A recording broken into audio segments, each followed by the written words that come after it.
जिन बेटियों को लेकर कभी राजद सुप्रीमो लालू प्रसाद यादव का मजाक बनाया जाता था, उसी बेटी ने अपने पिता की जिंदगी की रक्षा करने की जिम्मेदारी ली है।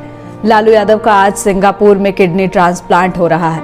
लालू यादव 9 बच्चों के पिता हैं, जिसमें से 7 बेटियां रहने के कारण अक्सर लालू यादव का मजाक उड़ाया जाता था। उन्हीं बेटियों में से एक रोहिणी आचार्य पिता को किडनी देकर उनको नई जिंदगी दे रही हैं। एक सोशल मीडिया पोस्ट में उन्होंने कहा था, यह तो बस एक छोटा मांस का टुकड़ा है जो मैं अपने पिता को दे रही हूँ, जबकि मैं अपने पापा के लिए कुछ भी कर सकती हूँ। रोहिणी आचार्य ने जो कदम उठाया है वह वाकई सराहनीय है और उन लोगों के लिए एक जोरदार तमाचा भी जो बेटियों के पैदा होने पर निराश होते हैं। हमारे देश में लड़कियों को दूसरे दर्जे का इंसान माना जाता है। बेटी पैदा होने पर खुशी नहीं होती, उन्हें पूरा प्यार देखरेख नहीं दिया जाता। कहीं कहीं तो बेटे को मक्खन और बेटी को छाछ वाला रवैया भी अपनाया जाता है। कई परिवारों में बेटी के पैदा होने से पहले या पैदा होते ही मार दिया जाता है। लालू यादव की बेटी रोहिणी उन सभी रूढ़िवादी सोच के लोगों के लिए एक मिसाल है। रोहिणी ने यह साबित किया है कि बेटियां अपने माता पिता के लिए कुछ भी कर सकती हैं। रोहिणी को जब यह पता चला था कि उनका और उनके पिता का ब्लड ग्रुप एक ही है, तो वह खुशी से झूम उठी थी और इस बात की जिद पर अड़ गई थी कि पापा को किडनी मैं ही दूंगी। उन्होंने एक ट्वीट करते हुए लिखा था, मैं डेस्टिनी का बच्चा हूँ और अपने पापा को किडनी देते हुए बहुत गर्व महसूस कर रही हूँ। इस दुनिया में मुझे आवाज देने वाले पिता जो मेरे लिए सब कुछ है, अगर मैं अपने जीवन का एक छोटा सा हिस्सा भी योगदान में दे सकूं तो मैं बेहद भाग्यशाली महसूस करूंगी।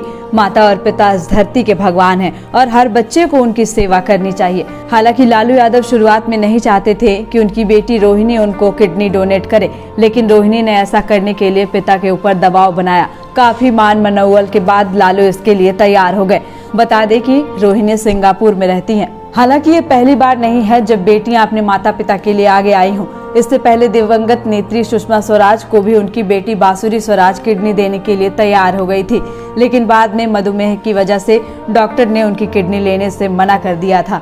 बता दें कि किडनी ट्रांसप्लांट को लेकर सिंगापुर में आरजेडी सुप्रीमो लालू प्रसाद यादव का ऑपरेशन चल रहा है। परिवार के कई सदस्य पहले से ही सिंगापुर में मौजूद हैं। किडनी डोनेट करने और अस्पताल में भर्ती होने से पहले तक रोहिणी आचार्य पल पल की जानकारी दे रही थी। अब उनकी बहन मीसा भारती ने ट्वीट कर बताया है कि रोहिणी का ऑपरेशन सफलतापूर्वक हो गया है, वह पूरी तरह स्वस्थ हैं, अभी आईसीयू में हैं।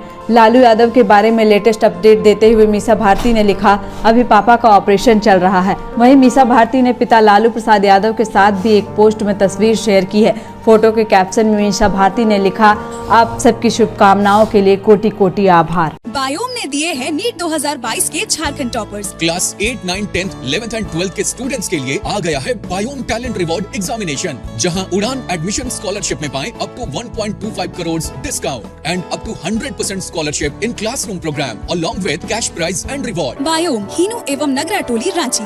विवेकानंद विद्या मंदिर स्कूल एक CBSE affiliated English medium coed school है। हम शिक्षा के साथ संस्कार देते हैं। The followup.in. Like, share and subscribe.